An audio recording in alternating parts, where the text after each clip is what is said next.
Coucou, on se retrouve aujourd'hui enfin pour mon top de mes lectures 2023. J'ai choisi de séparer top et flop parce que je n'ai pas envie que cette vidéo dure trop longtemps. Donc écoutez, on va faire ça comme ça. Donc on y va, c'est parti. Vous allez voir que beaucoup des lectures que j'ai aimées cette année ne sont pas présentes ici. Déjà, j'ai éliminé tout ce qui était saga. J'en ai fait une vidéo à part qui est déjà sortie. Et j'ai dû choisir dans ce qui est resté parce que je ne voyais pas l'intérêt de citer 25 livres dans la mesure où si c'est un top, il faut que j'arrive à extraire et à me forcer à extraire ce que j'ai préféré dans tout ce que j'ai aimé. Ce qui était très difficile, donc j'ai dû faire des choix. J'ai fait une présélection de tous les livres que j'ai aimés qui ont été des coups de cœur. Et j'ai essayé ensuite d'aller au feeling, ça veut dire ceux qui m'avaient vraiment profondément touchée et desquels je gardais des choses très fortes, même un certain temps après la lecture. Donc ce n'est pas exhaustif, ça n'est pas tous les livres que j'ai aimés en 2023, j'ai aimé beaucoup de livres en 2023, mais on est je pense sur la crème de mes lectures. Je ne les ai pas classés par ordre de préférence, je les ai mis par ordre de lecture, donc on va commencer du plus ancien vers le plus récent. C'est parti, on y va. Première lecture dont je vais vous parler, et vous ne serez pas surpris de retrouver cette autrice ici, c'était ma première lecture de 2023. Toute première puisque j'ai terminé l'année et commencé la suivante avec cette lecture, et c'est Apprendre aussi par bonheur de Becky Chambers, qui est de la SF, qui est un space opéra. On va se retrouver avec 4 personnages qui sont dans un vaisseau et qui sont des explorateurs, des scientifiques qui voguent de planète en planète à travers l'espace pour découvrir d'autres fonctionnements de planètes et d'autres sortes de vie sur d'autres planètes. Ce groupe de personnages était hyper intéressant parce qu'on se retrouve dans un huis clos où ils sont vraiment confinés dans un vaisseau et où ils ont très peu, ou en tout cas avec beaucoup d'années d'écart, des nouvelles de la Terre, de leur famille, etc. Donc on est vraiment dans ce contexte de huis clos qui est assez difficile par certains aspects pour eux, pour d'autres qui est très chouette puisqu'on a 4 personnages qui sont très proches, qui sont très complémentaires, qui ont ce côté fan family comme Becky Chambers sait très bien le faire. J'ai adoré ce bouquin, j'ai adoré les vibes de ce bouquin, j'ai adoré le fait qu'on ait des personnages qui soient très différents les uns des autres, qui ont tous des sexualités différentes, qui ont tous une vision de la vie différente, des origines différentes, des âges différents, c'était génial. J'ai beaucoup aimé aussi le concept d'exploration respectueuse, c'est-à-dire que nos personnages ne vont pas coloniser des planètes, ils ne vont pas terraformer des planètes, ils ne vont pas envahir des planètes, ils y vont pour observer la nature, observer les autres fonctionnements, en faisant tout pour réduire au maximum le risque de contamination, le risque de destruction de la vie sur ces planètes, et c'était génial. C'est assez... je peux pas vous dire que ce soit vraiment de la SF positive dans le sens où il y a quand même des situations qui sont très angoissantes pour les personnages, que ce soit, comme je vous l'ai dit, ce qui se passe sur la Terre et les informations qu'ils reçoivent avec X années d'écart, tout comme des situations qu'ils vont vivre en réel. Donc il y a un côté qui est assez étouffant et anxiogène dans ce huis clos, dans ce petit vaisseau coupé du reste de l'humanité, mais en même temps c'est positif comme toujours par l'aspect relationnel, communication et respect d'autrui, respect de la manière de penser, de la vie d'autrui, respect du besoin de solitude d'autrui, enfin bref, tout ce qu'on aime chez Becky Chambers. J'ai adoré cette lecture, c'était une excellente lecture qui m'a laissé vraiment des sensations très fortes même un an après, et j'aimerais bien le relire cette année parce que je pense que je redécouvrirai des choses et je pourrais me réapproprier le texte, ça serait vraiment très chouette. Deuxième lecture dont je vais vous parler, et c'était une lecture que j'ai fait en février, si je ne dis pas de bêtises, c'est Dans la toile du temps d'Adrian Tchaïkovski. Ça a été assez difficile de choisir parmi mes lectures de février parce qu'il y en avait eu des vraiment très chouettes. Mais j'ai choisi de parler de ce livre parce que ce livre, après coup, me laisse encore des sensations extrêmement puissantes. Je me rappelle avec beaucoup de précision de certains passages, de certaines émotions que j'ai ressenties, de parfois ces moments d'angoisse qui m'étaient communiqués à travers le texte parce qu'Adrian Tchaïkovski est très très bon pour ça, et de ces moments aussi de révélation qui m'ont soufflé. Vraiment, j'ai encore des souvenirs très précis de certains passages et j'ai adoré ce livre. Dans la toile du temps, ça parle d'une humanité futuriste qui va dans l'espace et on va suivre une professeure qui veut terraformer, en tout cas qui a terraformé une planète et qui compte y mettre des chimpanzés pour qu'ils s'adaptent et pour voir si l'humanité à terme pourrait vivre sur cette planète. Elle va leur inoculer, ou elle compte en tout cas leur inoculer, un virus qui est un virus qui permettrait aux singes, au lieu de n'avoir que leur expérience personnelle et à chaque fois de repartir de zéro et de réapprendre ce que les générations d'avant ont appris et d'ajouter leur touche, eh bien ce virus permet de donner de manière directe toutes les données accumulées par toutes les générations. Donc on est vraiment sur un espèce de super virus qui fait que l'espèce évoluera beaucoup plus vite finalement. Évidemment, ça ne va pas se passer comme prévu, vous l'imaginez bien, et on va se retrouver avec deux points de vue. On va se retrouver d'une part du côté de l'humanité, et qui est dans un vaisseau, qui est en fuite de la Terre parce que la Terre est morte. Et d'un autre côté, on va se retrouver sur cette planète terraformée avec une espèce qui a fini par attraper ce virus, développer ce virus et qui va elle-même du coup se développer en tant que civilisation. C'était un roman qui était extrêmement haletant malgré le fait qu'il était long.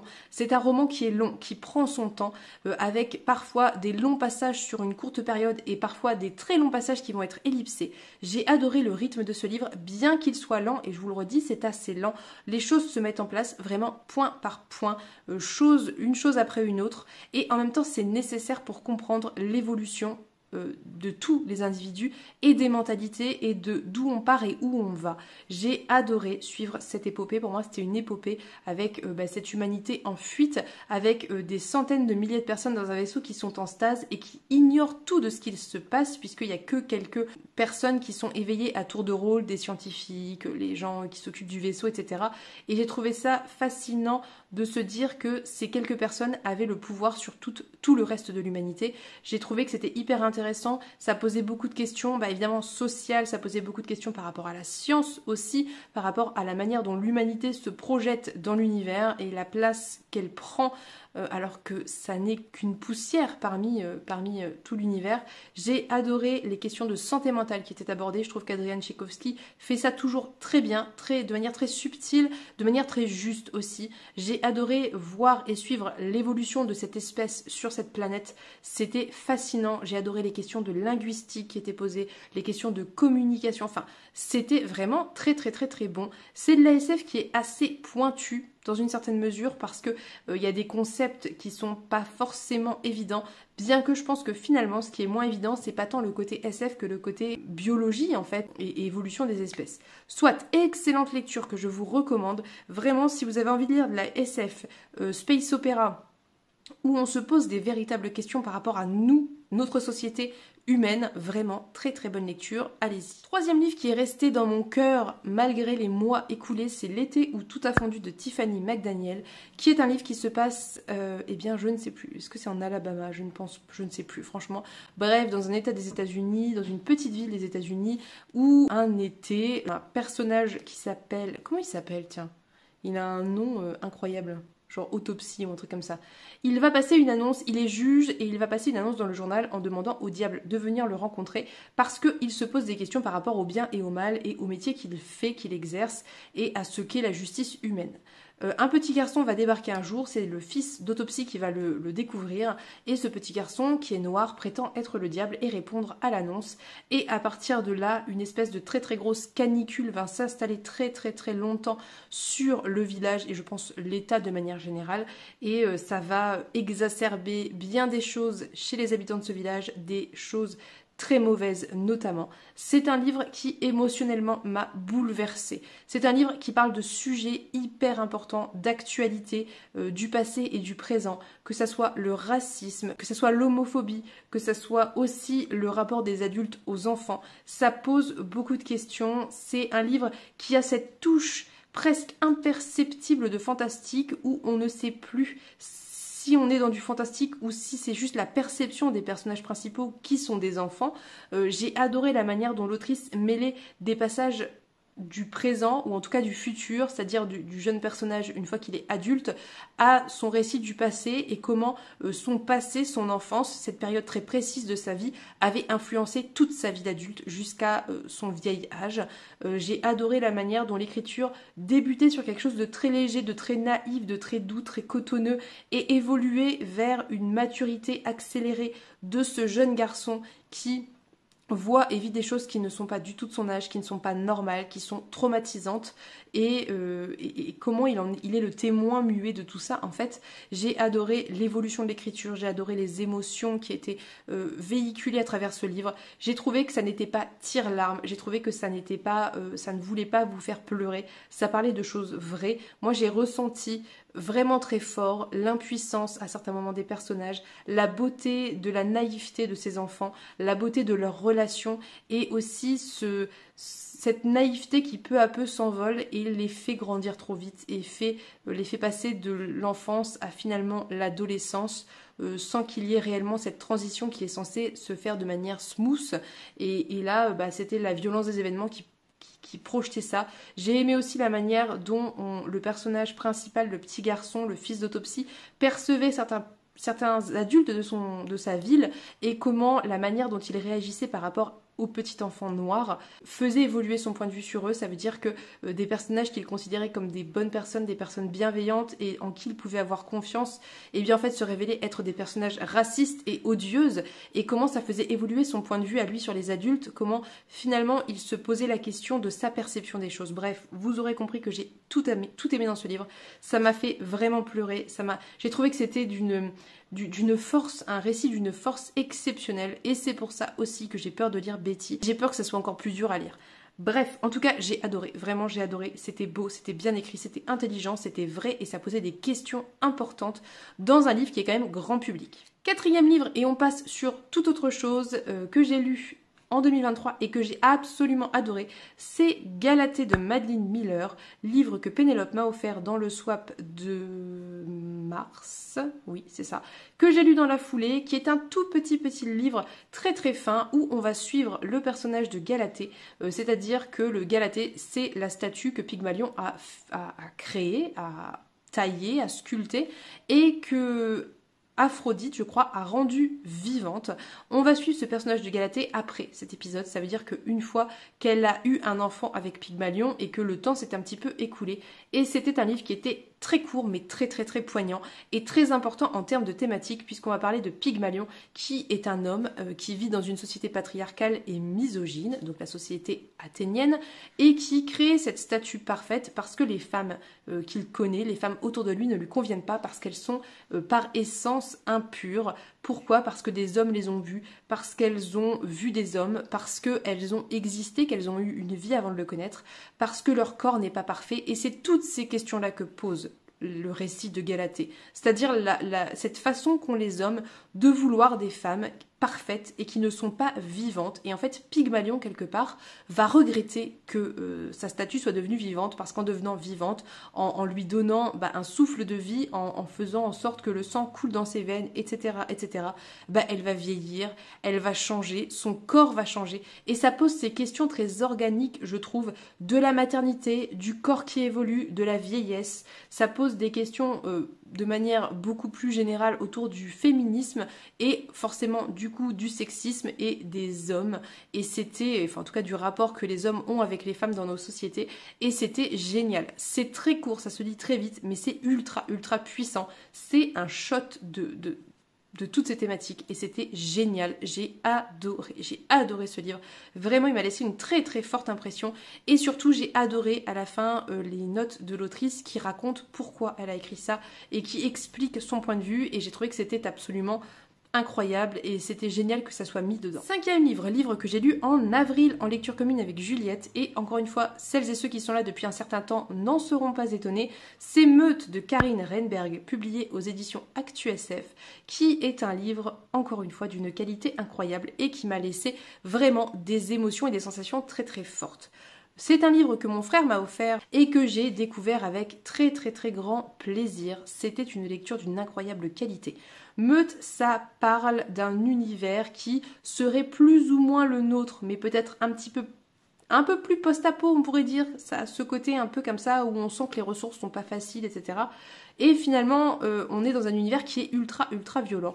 On suit un personnage principal dont je ne me rappelle plus le prénom encore une fois, qui a été mordu par un loup quand il était plus jeune, quand il était adolescent je crois, et qui depuis peut se transformer en loup, chose évidemment très mal vue, très mal perçue par sa société, donc il le cache et il est aidé dans cette tâche par son meilleur ami qui est un petit cœur et que j'adore de tout mon cœur. Et ce personnage de loup est plus ou moins intégré à une meute, c'est-à-dire que c'est plutôt un loup solitaire qui vit seul, qui est assez solitaire, qui aime pas trop être avec les autres, mais il est malgré tout attaché à la meute du coin et un jour le chef de meute va lui demander un service, va lui dire de rester dans la maison où tous les autres sont et où lui essaie d'aller le moins possible pour garder un jeune louveteau, un jeune garçon qui a aussi été mordu et qui est extrêmement traumatisé, et donc il va rester avec ce jeune garçon et plein de choses vont découler de ce choix de s'occuper de ce louveteau à ce moment précis de sa vie.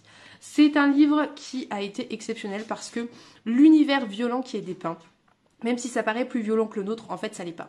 C'est-à-dire que vraiment on est dans notre univers avec les violences qu'on connaît actuellement dans notre monde, qui existent dans notre monde, sauf que là où l'autrice a été exceptionnellement bonne, c'est qu'elle a réussi à créer une bulle de douceur, d'amour, de protection entre les protagonistes. Ça veut dire que le personnage principal et son meilleur ami forment une espèce de found family très très forte, très puissante, où on s'entraide, on s'aime, on se respecte, on se fait confiance.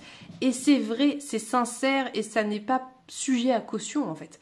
Et par extension avec d'autres personnages, on est vraiment dans des relations extrêmement belles, extrêmement émouvantes, extrêmement fortes, où on parle de meute, mais aussi finalement on parle de ces gens qu'on choisit dans sa vie, et c'était exceptionnel. J'ai adoré la relation amoureuse qui est décrite dans ce livre, qui est hyper respectueuse. J'ai adoré les relations amicales, j'ai adoré la diversité des personnages, et tout ça sans être un sujet. On a des personnages qui sont en situation de handicap avec des douleurs chroniques, on a des personnages qui ont des soucis de santé mentale, on a des personnages homo, on a des personnages hétéros, des personnages bi, des personnages asexuels.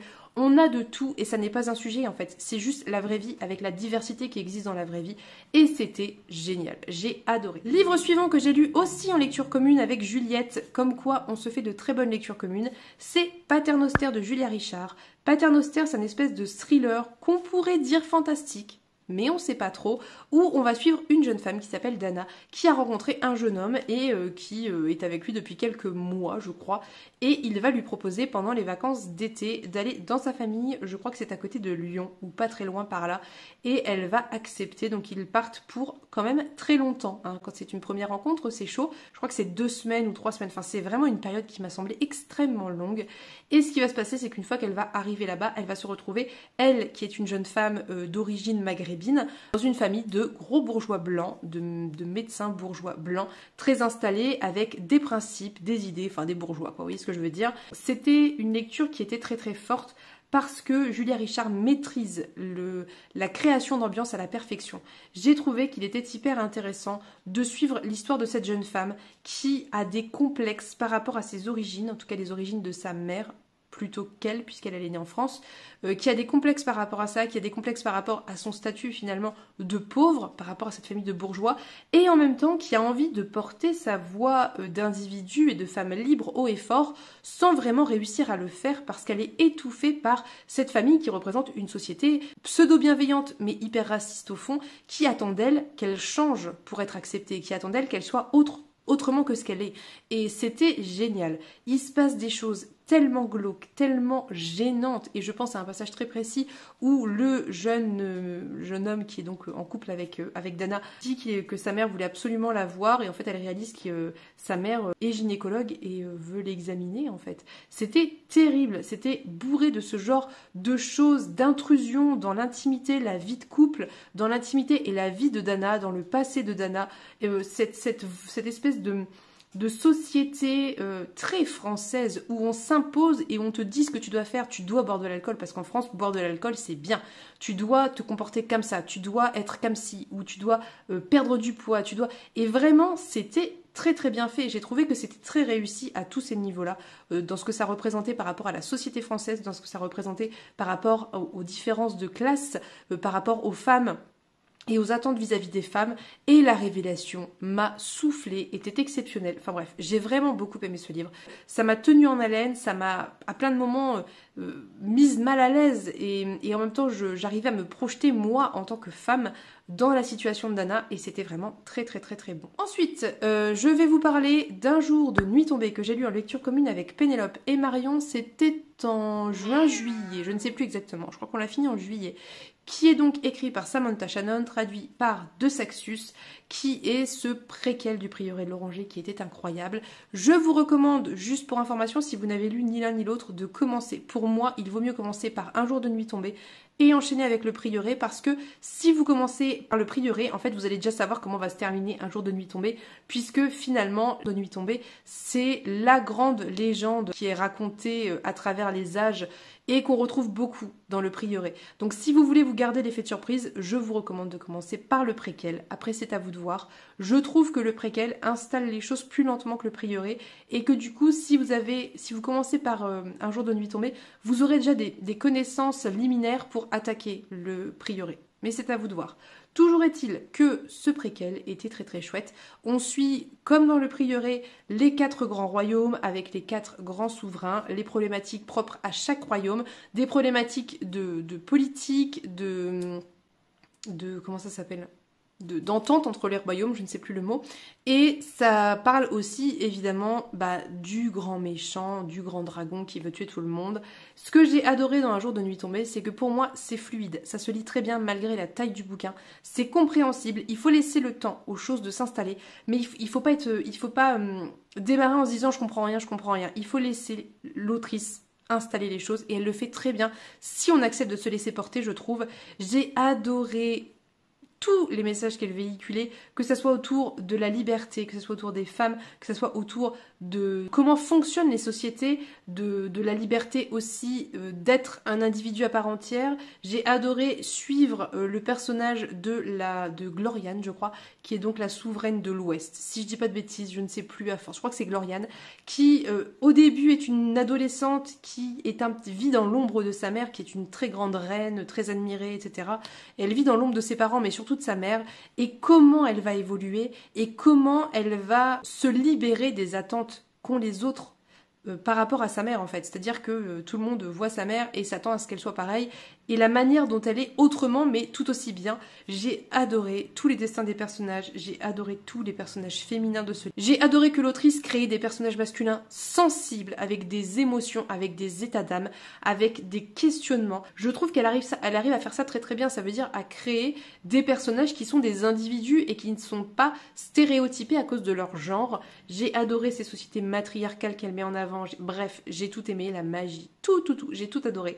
Je vous recommande vraiment cette lecture. Je sais que c'est impressionnant, je sais que c'est très gros, mais si vous aimez la fantaisie, je ne vois pas comment ça peut vous déplaire. En tout cas, si vous aimez la fantaisie et que vous aimez les romans féministes et engagés et qui prennent des partis forts par rapport aux représentations, à la diversité, etc., ça ne peut que vous plaire, vraiment. Lecture suivante dont j'ai un peu parlé, mais peut-être êtes-vous passé à côté, c'est le livre de Nathan de, si je ne dis pas de bêtises, Nicolas Cartelet, publié chez Mu, que j'avais emprunté en médiathèque, qui est sorti cette année, il me semble, je crois qu'il a dû sortir en juillet ou en juin. Bon bref, en tout cas, j'ai adoré le livre de Nathan, j'ai adoré cette lecture.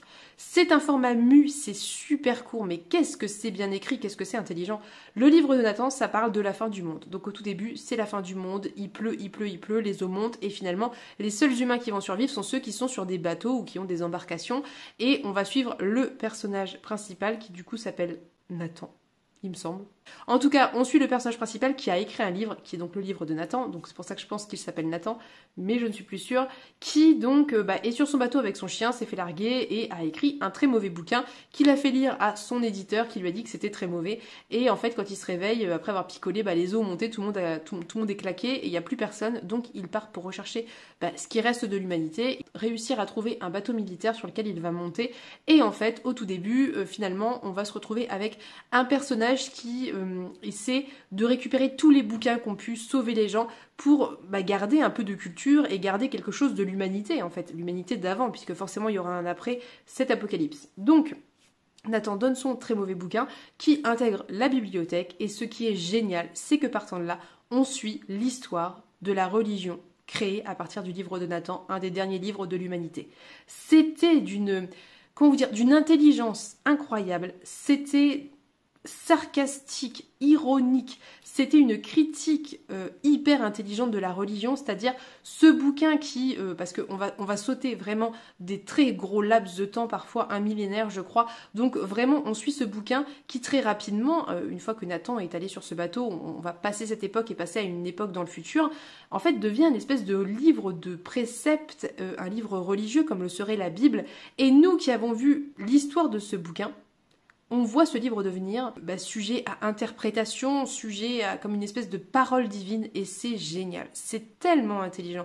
Franchement, j'ai adoré. C'est très court, donc on va vraiment sauter des époques. On va suivre, voilà, comment cette espèce de religion, j'allais dire de pseudo-religion, mais comment se créer des religions comme ça, donc de religions, à travers le temps, à travers les âges, à travers une humanité qui essaie de survivre et puis après qui réussit un peu à s'en sortir, et bref, c'était incroyable. Je vous recommande vraiment, vraiment la lecture du livre de Nathan. Si vous aimez les récits qui sont caustiques, si vous aimez les récits qui sont intelligents avec ce petit côté SF, avec ce petit côté post-apo et en même temps anticipation, c'était incroyable. Très très bon livre. J'ai lu en août le dernier des aînés d'Adrian Tchaïkovski que m'avait envoyé en service de presse Le Bélial, et encore une fois c'était une excellente lecture. En même temps c'est pour ça qu'il est ici, vous me direz, oui c'est très juste. Le dernier des aînés, c'est un format très court, ça fait partie de la collection 1 heure lumière de Le Bélial qui sont que des formats très courts, où on va suivre une espèce de planète où l'humanité a mis des humains et leur a enlevé toute technologie. Donc finalement l'humanité qui est sur cette planète a régressé et est revenue à une espèce d'âge médiéval au bout de très très longtemps quand même. Et il y a quelques scientifiques qui sont restés sur cette planète pour observer l'évolution de l'humanité. Donc on est sur vraiment une expérience un peu crasse, on va pas se mentir. Et très rapidement on apprend qu'il ne reste plus qu'un seul scientifique, et une des protagonistes de l'histoire va aller taper à sa porte pour lui demander de l'aide. Alors ça c'est vraiment le récit très très court. C'est de la science fantasy, c'est-à-dire qu'on va être pas du tout dans un mélange en fait, c'est ça qui est génial. Un chapitre sur deux, on suit le personnage de la princesse qui vient de cette terre, enfin de cette planète, et qui a toujours grandi là, etc. Et l'autre chapitre, on suit le fameux scientifique. Et ce qui est absolument génial dans ce bouquin, c'est que la science et la fantaisie ne se mêlent pas. Et c'est que tout le postulat du bouquin repose sur le fait que toute science suffisamment évoluée peut sembler être de la magie pour les gens qui ne la connaissent pas. C'était tellement intelligent, c'était tellement bon, avec en sous-texte beaucoup de questions de santé mentale, qui traitent beaucoup de dépression, qui traitent beaucoup en fait d'état d'âme humain aussi, de solitude, de comment l'être humain a besoin d'autres êtres humains pour vivre. C'était incroyable. J'ai adoré ce bouquin, j'ai adoré, vraiment très très bon. Si vous voulez lire du Adrian Tchaïkovski et que dans la toile du temps, parce qu'il y a quand même 2 livres d'Adrian Tchaïkovski dans ce top, je tiens à le signaler, que dans la toile du temps vous fait peur parce que c'est un pavé, lisez Le Dernier des aînés, vous aurez toute la teneur de l'écriture de l'auteur et vous pourrez vous faire un avis et voir si vous aimez sa manière d'écrire, parce que Le Dernier des aînés, c'est un condensé de ce que fait Adrian Tchaïkovski. En septembre, si je ne dis pas de bêtises, j'ai découvert avec un plaisir indicible Station Eleven d'Emily St. John Mandel, que Juliette avait lu il y a quelques temps, et à l'époque je me rappelle que ça m'avait intriguée, mais ça m'était sorti de la tête, et là je voulais lire La Mer de la Tranquillité, je voulais commencer par Station Eleven, donc je l'ai lu. Et grand bien m'en a fait parce que j'ai adoré Station Eleven. J'ai aussi adoré La Mer de la Tranquillité, mais en choisir entre les deux, j'ai eu un petit coup de cœur en plus pour Station Eleven. Station Eleven, ça parle de la fin du monde, encore une fois. Il y a une thématique quand même assez récurrente. C'est la fin du monde, un espèce de virus se répand, tue 99% de l'humanité en quelques jours. C'est-à-dire que vraiment c'est fulgurant, les gens meurent en 24 ou 48 heures d'une espèce de grosse grippe et il ne reste quasiment plus personne. Donc on voit l'effondrement de la société, et ce qui se passe dans ce récit, c'est qu'on suit différents points de vue, à la fois dans le présent et dans le passé. C'était tellement intelligent. On suit une troupe itinérante, en gros des acteurs, des musiciens, etc. qui ont réussi à se retrouver, qui ont formé une troupe itinérante. Ça fait 20 ans, je crois, que l'apocalypse a eu lieu. Et donc, ils vont un petit peu de ville en ville pour jouer du Shakespeare, faire de la musique, enfin voilà, divertir les gens, et ils vivent de cette façon-là. On est dans un univers qui, déjà, en fait, il y a une grosse ellipse entre la fin du monde et ce moment-là, où finalement pendant un certain temps, on ne voit pas ce qui s'est passé pendant ces 20 ans. Ça veut dire qu'on ellipse totalement la violence, le combat pour la survie. Là, on est quand même dans une époque où les gens ont commencé à se réinstaller, où il y a une habitude qui s'est créée et finalement, il y a plein de personnes qui sont nées qui n'ont jamais connu l'avant. Ça fait quand même un certain temps. Je ne sais pas si c'est 20 ou 30 ans, mais un certain temps. Donc, on suit cette troupe itinérante et à la fois, on revient dans le passé à certains moments parce que l'autrice arrive à créer des fils conducteurs exceptionnels à partir de choses dérisoires. C'est-à-dire que, par exemple, des actrices, musiciennes ou actrices, je ne sais plus, de la troupe a une espèce de bibelot qu'elle balade avec elle depuis qu'elle est toute petite, depuis que le monde s'est effondré. Et ce bibelot sert de prétexte à remonter les fils du passé et à voir d'où il vient et comment il est passé de main en main et du coup à nous parler des histoires des personnages à travers le temps. C'est tellement intelligent, c'est tellement bien écrit, c'est tellement haletant. J'ai adoré ce livre. J'ai adoré les thématiques abordées, j'ai adoré les personnages, j'ai adoré l'histoire, j'ai adoré comment elle gérait, c'est ça qui m'a impressionné, comment elle arrivait à gérer cette narration en fait, qui est hyper alambiquée, qui est hyper mélangée et quand on le lit, ça coule tout seul. Enfin, j'ai trouvé ça exceptionnel. J'ai vraiment aimé tout ce qui était abordé, que ce soit la reconstruction de l'humanité, le point de vue qu'a choisi d'adopter en disant que finalement, ce qui maintient l'humanité en tant qu'humanité, c'est l'art, c'est les choses que crée l'humain, les belles choses que crée l'humain. C'était incroyable, incroyable. J'ai adoré la fin, qui a frustré tellement de gens, et je le comprends, mais moi j'ai trouvé que ça donnait une force supplémentaire à ce récit, c'est-à-dire que ces personnages avaient existé avant qu'on commence à les lire, et ils existent après. Ça crée quelque chose pour moi qui fait que le récit n'est pas clos sur lui-même, et j'ai adoré ça. Bref, très très très bon post-apo. Pour moi, d'une grande virtuosité en termes d'écriture. J'ai adoré. Livre suivant qui est une lecture commune avec Emmeline, c'est Morwena de Jo Walton, que j'ai lu, enfin que nous avons lu en octobre, si je ne dis pas de bêtises, où on va suivre une jeune fille qui a perdu sa sœur dans un accident tragique. Donc sa sœur jumelle est décédée, elle-même est restée très grièvement blessée, enfin elle a des séquelles d'un accident dont on ne sait rien pendant très très longtemps. Et elle a des douleurs chroniques. Donc on suit ce personnage qui fuit sa mère parce que dès le début elle nous dit que sa mère a à voir avec cet accident et elle veut aller chez son père, elle va chez son père et il va la mettre en pension, dans une espèce de pension anglaise alors qu'elle est d'origine galloise et on va suivre en fait sa vie à travers un espèce de journal qu'elle tient où elle parle à la fois de son quotidien, où on a ses réflexions et ce qui lui arrive. On est dans un livre qui était très très puissant en termes d'ambiance et de fantastique parce que plein de choses arrivent et on ne sait pas si c'est vrai ou pas. On ne sait pas si c'est de la magie ou si c'est l'imagination de cette jeune fille qui a 14 ans je crois, qui est pré-ado mais qui a quelque part encore ce côté très enfantin en elle et c'était génial, c'était hyper sensible. Je trouve que Jo Walton, si on doit retenir une très très grande qualité de l'écriture de Jo Walton, c'est la sensibilité et la force des émotions qu'elle décrit. C'était génial, on suit cette jeune fille et en tant que lectrice, on ne peut que se retrouver un petit peu en elle parce que finalement elle est dans une école où il y a 3 ou 4 heures de sport par jour, chose qu'elle ne peut pas faire puisqu'elle est restée handicapée suite à son accident et donc elle passe ces heures-là à lire de la fantaisie, à lire de la science-fiction, à chercher de nouveaux livres, à dégommer la bibliothèque du collège et ensuite essayer d'aller en ville pour trouver d'autres lectures pour nourrir sa passion. On la suit dans ses ambiances poussiéreuses, on la suit dans... Bref, c'était vraiment très très bon.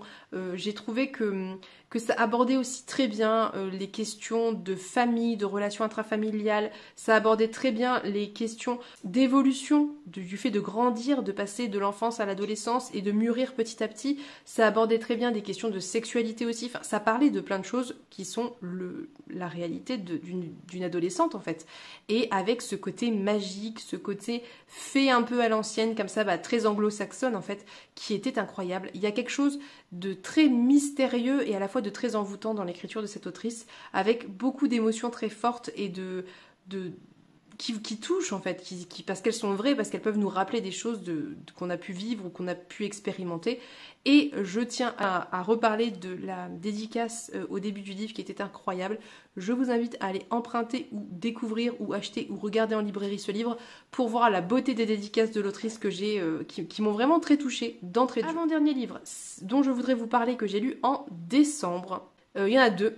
J'ai lu Pachinko de Min Jin Lee, qui est donc ce livre de fiction historique où on va suivre une famille coréenne qui va partir au Japon par la force des choses, et on va suivre le personnage de Sunja qui est tombée enceinte, qui s'est mariée avec un coréen pasteur, et ils vont partir vers Osaka, et on va suivre en fait toute la vie de cette famille, c'est-à-dire du père de Sunja très rapidement au début jusqu'à ses petits-enfants, et on reste centré sur le personnage de Sunja et sa belle-sœur Kyungi, et on suit l'histoire de cette famille. Je sais pas comment vous en parler sans trop entrer dans les détails, mais en gros, on va beaucoup parler du contexte historique, c'est-à-dire la guerre, la colonisation de la Corée et tout ce que ça va impliquer. On va beaucoup parler de racisme, de xénophobie, on va beaucoup parler de sexisme, de misogynie, de société patriarcale, on va parler de ce qu'était le Japon au siècle dernier, comment le Japon, les Japonais considéraient les Coréens, comment les Coréens essayaient de survivre dans tout ça, et c'était incroyable, c'était tellement fort en termes de représentation et d'émotion. J'en ai beaucoup parlé, mais très rapidement, j'ai adoré la sororité qu'il y avait entre les femmes, et je vous recommande vraiment de découvrir Pachinko. C'est hyper beau en fait, c'est fort, c'est beau, c'est parfois très dur, parfois très triste, et en même temps il y a de très beaux moments, de très belles émotions aussi, comme dans la vie de tout un chacun, me direz-vous. Et oui, c'est ça. En fait, c'est vraiment quelque chose de très banal quelque part, mais avec toute cette force entre les personnages, dans les relations et dans la manière de se débattre pour survivre. Le dernier livre dont je voudrais vous parler, c'est 3 battements, un silence d'Anne Fakuri, que j'ai lu aussi fin décembre, qui est donc ce livre qui raconte l'histoire de Marco, qui est un descendant de la fée Mélusine et d'un chevalier quelconque du Moyen-Âge. Et Marco a été élevé dans une famille extrêmement misogyne, très violente envers les femmes, qui déteste les femmes parce que les femmes sont considérées comme des sorcières, et d'autant plus Mélusine qui était une fée. Donc on suit Marco, qui est un changelin qui a été enlevé quand il a été bébé puis ramené, et son enfance avec cette famille odieuse et son oncle Ray qui est le seul personnage un peu positif de son enfance, et ensuite quand il va grandir, et en fait toutes les conséquences des choix qu'il va faire quand il est plus jeune, et ça parle de 1001 choses. En fait c'est incroyable, c'est hyper dur à résumer parce que d'un côté on va suivre tout l'aspect fée, magie, qui est assez effrayant, qui n'est pas du tout dans ce qu'on peut voir à l'heure actuelle des fées, c'est pas du tout romantisé, loin de là. On est vraiment sur un univers de magie qui est envoûtant mais effrayant et dangereux, et on va suivre finalement la fin, la mort de tout ça, parce que l'humanité a évolué, parce que les humains ne croient plus dans les fées, et donc du coup elles disparaissent peu à peu. Donc on suit en fait finalement la fin d'un cycle, la fin de quelque chose, la lente agonie de la magie et des fées. On va suivre aussi finalement Marco et sa vie en tant qu'hybride, puisque lui il est littéralement un hybride, il est mi-fée, mi-humain, et on va suivre les personnages de son entourage, comment son père est devenu ce qu'il est devenu. On va suivre son oncle Ray et ce que son oncle Ray a traversé aussi. On va suivre d'autres personnages qui sont autour de lui. Enfin, ça parle vraiment de 1001 choses, et aucun mot que je ne pourrais prononcer vous rendra compte de l'exceptionnelle plume de l'autrice, de l'exceptionnelle qualité de ce récit. Je pense encore une fois, et vraiment particulièrement avec Anne Fakuri, que ça ne peut pas plaire à tout le monde. C'est très particulier, c'est assez prosaïque, c'est assez vulgaire par moments, et il y a des fulgurances aussi de poésie, de poétique et de beauté dans ces livres. J'ai adoré ce livre, j'ai été sincèrement saisie par les émotions qui s'en dégageaient. Enfin, ça parle de 1001 choses, c'était incroyable, vraiment c'était incroyable. Je ne sais pas, Pénélope devrait en parler prochainement, peut-être qu'elle le fera mieux que moi, c'est possible, parce que moi vraiment j'ai du mal. Je pense que je suis trop impliquée dans ce récit pour réussir à vous en parler mieux que ça. Je vous remettrai de toute façon les vlogs où j'ai parlé de ces livres en barre d'infos si je les retrouve. 3 battements à silence, c'était récent, donc je vais le retrouver assez facilement, puisque comme ça vous aurez mon avis au fur et à mesure et plus développé, parce qu'ici j'ai pas assez de temps en fait pour développer mon avis. Mais bref, gros coup de cœur de cette année. Voilà, c'est tout pour mon top. Je vous ferai dans une prochaine vidéo mes flops 2023. Il y en a quelques-uns, mine de rien. Et je pense que je vous ferai une vidéo peut-être liée à mes DNF, mes abandons. Donc dites-moi si ça vous intéresse, dites-moi ce que vous en pensez. Sur ce, je vais maintenant vous laisser. Je vous souhaite une très belle journée, je vous fais de gros bisous et on se dit à bientôt pour une prochaine vidéo. Bye bye!